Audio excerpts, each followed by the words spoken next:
My name is Josh Christensen. I'm a senior maintenance technician at Merk Animal Health here in Elkhorn, Nebraska. Essentially, Merk makes vaccines for all sorts of animals.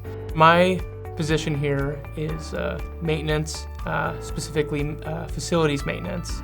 And I take care of a lot of the egg incubators and chick incubators, specifically walk-in incubators, smaller incubators as well. So if we have fans that go down, replace belts, grease bearings, check solenoid valves, make sure they're working properly, and also make sure that it's holding temperature and humidity as well.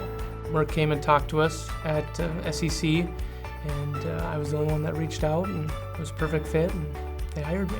Merk has provided a lot of special training, that being getting my boiler's license, as well as sending me to a lot of training courses. I think Nebraska is really good with biotech. I definitely have found what I wanted.